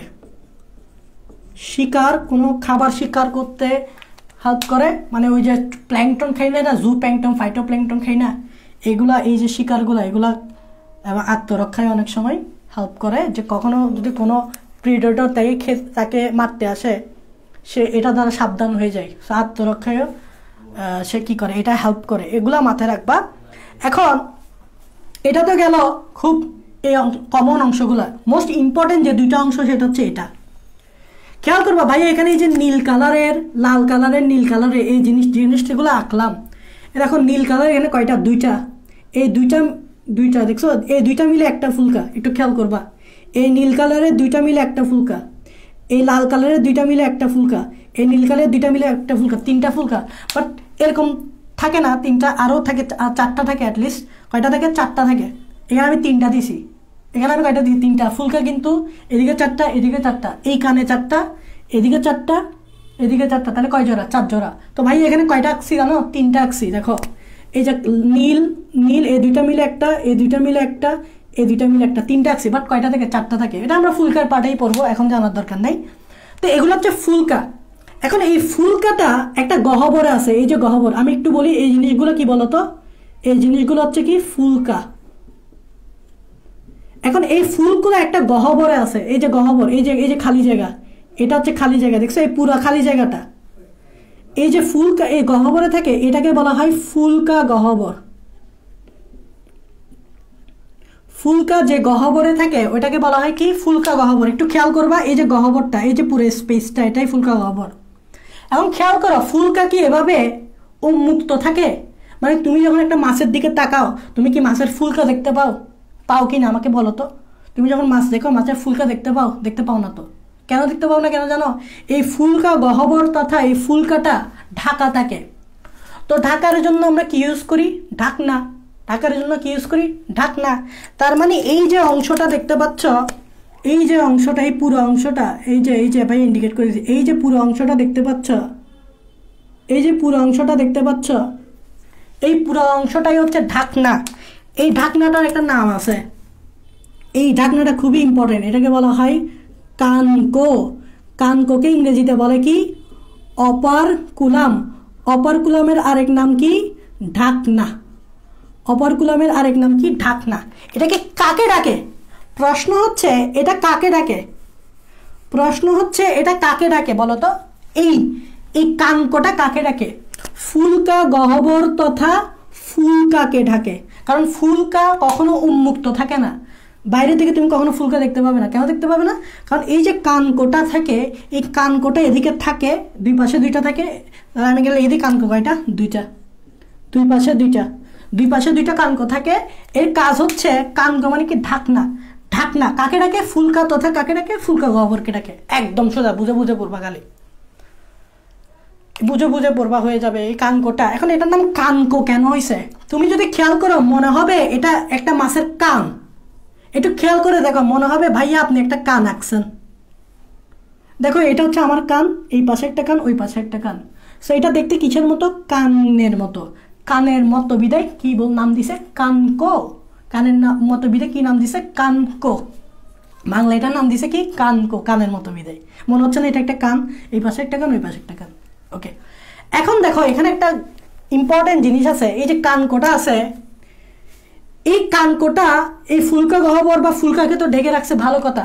এখন খেয়াল করবা, কোনো একটা ঢাকনা দিয়ে যদি তুমি কোনো কিছু দিয়ে ঢেকে রাখো, মেক শিওর দ্যাট যে ঢাকনাটা ভালোভাবে ঢাকতে পারতেছে। এটা আমাকে শিওর করতে হবে। যেমন আমি যখন কোনো কিছু ঢাকতে চাইবো, ধরে নাও কিছু তরকারি, বা ধরে নাও আমি তরকারির কথাই বলি, তরকারি আমি ঢাকতে চাচ্ছি। এখন আমি যদি তরকারির উপর যদি ঢাকনাটা দিই, এখন ঢাকনাটা তো ইজিলি সরানো যায়। খেয়াল করবে, একটা ইঁদুর যদি আসে, লাফ দিলে তো ঢাকনাটা সরে যাবে। তাহলে এটা কিন্তু, এই ঢাকনাটা কিন্তু ভালোভাবে কি দিতে পারতেছে না? প্রোটেকশন দিতে পারতেছে না। তো এই কানকোটা যাতে এই ফুলকা গহ্বর এবং ফুলকাকে ভালোভাবে প্রোটেকশন দিতে পারে, বা এই কানকোর সাথে, এই যে কানকোর সাথে কানকের পশ্চাৎভাগে কিনারায় একটা ঝিল্লি থাকে। এই ঝিল্লিটার নাম কি? দেখো এই ঝিল্লিটার নাম হচ্ছে ব্রাঙ্কিওস্টেগাল। আমি লাইভটা শেষ করে দিব, আমি জাস্ট একটুখানি ব্রাঙ্কিওস্টেগাল ঝিল্লি, আমি লাইভটা শেষ করে দিব। এই যে কানকোর সাথে ব্রাঙ্কিওস্টেগাল ঝিল্লি থাকে। ব্রাঙ্কিও মানে কি? স্টেগাল মানে কি? ব্রাঙ্কিও শব্দটা যেখানে পাবে সেটা বলে ফুলকা। ব্রাঙ্কিও শব্দটা যেখানে পাবা সেটা মানে কি? ব্রাঙ্ক মানে ফুলকা। ব্রাঙ্কিও থেকে আসছে ফুলকা। ব্রাঙ্কিও থেকে কি আসছে? ফুলকা। ব্রাঙ্কিও থেকে কি আসছে? ফুলকা। আর স্টেগাল মানে হচ্ছে ঢাকনা।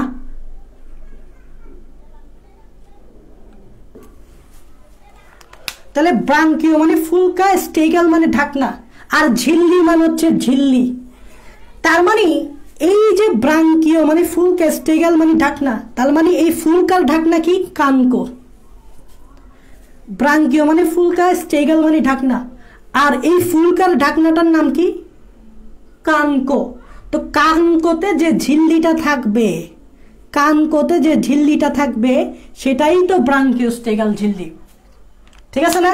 তার মানে ব্রাঙ্কিওস্টিকাল ঝিল্লিটার নামটা এরকম কেন আমি বুঝাতে যাচ্ছি, ফুলকা ঢাকনার ঝিল্লি। তাহলে ফুলকা ঢাকনা কি? কানকো, কারণ এটা ফুলকাকে ঢেকে রাখে। এখন এই কানকোতে যে ঝিল্লিটা থাকবে এটা হচ্ছে ব্রাঙ্কিওস্টিকাল ঝিল্লি। এখন দেখো এই ঝিল্লিটা কেন থাকে, যাতে কানকোটা এখানে ভালোভাবে যুক্ত হতে পারে। তোমরা খেয়াল করবা, তোমরা যখন এই মাছের কানকোটা উঠাবা, উঠানোর সময় একটা পাতলা ঝিল্লি দেখবা আটকে থাকে এখানে, এটা অনেক শক্ত করে উঠাতে হয়। তুমি কি দেখবে, তুমি ইজিলি কিন্তু কানকোটা এভাবে তুলে ফেলতে পারবা না, পারবা? ইজিলি এতটা সহজ না, তোমার একটু শক্তি খরচ করে কানকোটা তুলতে হবে। কেন শক্তি খরচ করে কানকো তুলতে হচ্ছে? কারণ কানকোতে একটা ঝিল্লি থাকে, এই ঝিল্লিটা এখানে যুক্ত থাকে। এখন ঝিল্লিটা, এই ব্রাঙ্কিওস্টিকাল ঝিল্লিটা কাজটা কি তোমরা খেয়াল করো। মাছ কি করবে, এই মুখ ছিদ্র দিয়ে অক্সিজেনযুক্ত পানি নিবে। এটা আমি মানেটা বুঝাচ্ছি, ব্রাঙ্কিওস্টিকাল ঝিল্লির কাজটা কি। মাছ কি করবে, অক্সিজেনযুক্ত পানি মুখ ছিদ্র দিয়ে ভিতরে ঢুকাবে। এখন খেয়াল করো, অক্সিজেনযুক্ত পানি যখন ভিতরে ঢুকবে, তখন চিন্তা করো এদিক দিয়ে যদি কোনো খালি জায়গা থাকে, অক্সিজেনযুক্ত পানি এদিক দিয়ে ঢুকে এদিক দিয়ে বের হয়ে যাবে, তাহলে লাভটা কি হলো মাছের? সে অক্সিজেনযুক্ত পানি কেন নিছে মুখ দিয়ে?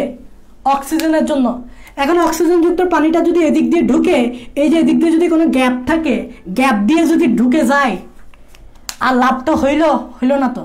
তো অক্সিজেনযুক্ত পানি যাতে ভিতরে ঢুকে এবং অক্সিজেনযুক্ত পানি যাতে বাইর না হয়ে যায়, সে বাইর না হওয়াটা বাধা দেখে এই ব্রাঙ্কিওস্টিকাল ঝিল্লি। দ্যাট মিনস ব্রাঙ্কিওস্টিকাল ঝিল্লি এই গ্যাপটা ফিল আপ করে। কানকো যখন এটাকে ঢেকে রাখে, ঢাকার সময় কিন্তু কিছু গ্যাপ থাকে, ভালোভাবে নাও ঢাকতে পারে। এই জন্য ব্রাঙ্কিওস্টিকাল ঝিল্লিটি মেক শিওর দ্যাট যে এটা ভালোভাবে এখানে লেগে থাকে, যার কারণে অক্সিজেনযুক্ত পানি যদি ভিতরে ঢুকে, তাহলে আর অক্সিজেনযুক্ত পানিটা বাইরে হতে পারবে না, তাহলে মাছ কিন্তু ওই অক্সিজেনগুলো কি করতে পারবে, কাজে লাগাতে পারবে। আবার যখন অক্সিজেনযুক্ত পানি না থেকে অক্সিজেন মুক্ত পানি থাকে, তখন এই ঝিল্লিটা আস্তে করে খুলে যায়। ঝিল্লিটা কানকোটাকে একটু খুলে দেয়, কানকোটা খুলে দিলে অক্সিজেন বিহীন পানিগুলা তখন বাইর করে দেয়। তার মানে অক্সিজেন বিহীন পানি কি করে দেয়, বাইর করে দেয়। অক্সিজেন বিহীন পানি বের করে দেয়। তখন এই ঝিল্লিটা একটু এমনভাবে ঢাকনাটাকে খুলে যাতে এই অক্সিজেনবিহীন পানিগুলো বডি থেকে বাইর হয়ে যায়। ঢুকবে অক্সিজেনযুক্ত পানি, বের হবে কি অক্সিজেনবিহীন পায়ে। এখন চিন্তা করো, অক্সিজেনযুক্ত পানি ভিতরে ঢোকার সময় যদি সাথে সাথে এটা খুলে যায়, তাহলে অক্সিজেনযুক্ত পানি তো বাইরে গেল। সাথে সাথে এটা যদি খুলে যায়, অক্সিজেনযুক্ত পানি তো বের এলো। সো এটা এই অক্সিজেনযুক্ত পানিকে ভিতরে আটকে রাখবে। যখন অক্সিজেনযুক্ত পানিগুলো অক্সিজেনবিহীন পানি হয়ে যাবে, মানে মাছ যখন এই পানি থেকে অক্সিজেনগুলো নিয়ে ফেলবে, তখন তো অক্সিজেনবিহীন পানি হবে, তখন অক্সিজেনবিহীন পানি আস্তে করে বের হয়ে যাবে এই কানকো দিয়ে ব্রাঙ্কিওস্টিকাল ঝিল্লির মধ্যে। সো এগুলো মাহাত্ম আছে, বুঝার আছে যে ব্রাঙ্কিওস্টিকাল ঝিল্লির কাজটা কি। তা আমাদের এই মুখ নিয়ে কথাবার্তাগুলো শেষ, আমাদের কিন্তু মুখ নিয়ে কথাবার্তাগুলো শেষ, মাথায় রাখবা। এবং মনে রাখবা যে মাথা কিন্তু আইসবিহীন, মাথাতে কিন্তু আইস থাকবে না, এটা কিন্তু বেশি বেশি মনে রাখবা। মাথাতে কখনো কিন্তু আইস থাকবে না, মানে তুমি ধরলেই বুঝবা এখানে পিছলা পিছলা, মাথা কখনো পিচ্ছিল হবে না। দেখবা মাছের যে অংশটা পিচ্ছিল সেখানেই থাকবে আইস। মাছের দেহটা পিচ্ছিল, লেজটা পিচ্ছিল, ওই জায়গায় আইস থাকে। বাট মাথাটা পিচ্ছিল না, মাথায় আইস থাকে না। এবং এখানে দেখবা যে মাথা 4 থেকে 5 ইঞ্চি লম্বা, মাথার পৃষ্ঠভাগ উত্তল। উত্তল মানে বুঝতেছো তো, এই জায়গাটা ফুলা, ফুলা মানেই উত্তল, ফুলা মানে উত্তল, এই অংশটা ফুলা। উত্তল লেন্স পড়ছো না, উত্তল লেন্স এটাকে বলে না, এই যে ফুলা অংশ, ফুলা অংশ, ফুলা অংশকে বলে উত্তল। এই অংশটা ফুলে গেছে তাই বলা হয়। আর এই অংশটা হচ্ছে পৃষ্ঠর অংশ, এটা হচ্ছে কি পিঠের দিক, পৃষ্ঠ, তাই বলা হচ্ছে পৃষ্ঠ হচ্ছে কি উত্তল। দেখো পৃষ্ঠ হচ্ছে কি পৃষ্ঠভাগ, মাথার পৃষ্ঠভাগ হচ্ছে কি উত্তল, পিঠের দিক হচ্ছে উত্তল। আর 4 থেকে 5 ইঞ্চি লম্বা, এই মাথাটা হচ্ছে 4 থেকে 5 ইঞ্চি লম্বা। আর মাথায় কি নাই, আইস নাই। এই কথাগুলো তুমি বইয়ে পাবা, আমি তোমাদেরকে একটু ভালোভাবে বুঝাই দেওয়ার চেষ্টা করছি। নেক্সট ক্লাসে আমরা মাথার পর আছে দেহকাণ্ড আর একটা হচ্ছে লেজ, এগুলো পড়বো। তারপর আইস নিয়ে স্টাডি করবো, হৃৎপিণ্ড নিয়ে স্টাডি করবো। নেক্সট ক্লাসে আমরা দেহকাণ্ড, লেজ এগুলো নিয়ে স্টাডি করব, মাছের আইস নিয়ে স্টাডি করব, এগুলো নিয়ে আলোচনা করবো। সেই পর্যন্ত সবাই বুঝতে থাকো আর বলো আজকের ক্লাসটা বুঝছো কিনা। যদি কোনো সমস্যা থাকে আমাকে কমেন্টে জানাও, কোনো জায়গায় বুঝতে অসুবিধা হলে আমাকে কমেন্টে জানাও, আমি উত্তর দিয়ে লাইভ ক্লাসটা শেষ করতেছি। তো সবাই সেই পর্যন্ত সুস্থ থাকো, নেক্সট ক্লাসে আবার দেখা হবে। আল্লাহ হাফেজ।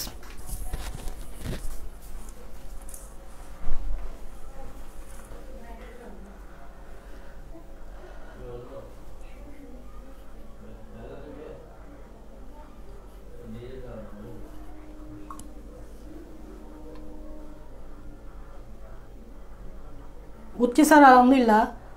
ওকে, বুঝছি, বুঝতে পারছি, সবাই বলতেছো বুঝছি, তাহলে ঠিক আছে। ওকে ওকে, ঠিক আছে।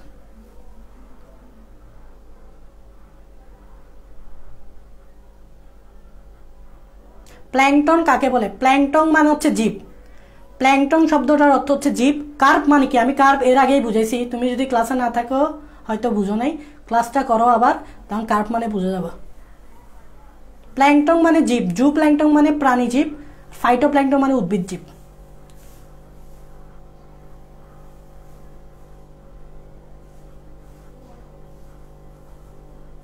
রুই মাছের ফুলকা কি খাওয়া যায়? অনেকে খায়, খাওয়া যায়, খাই, বাট আমি খাই না।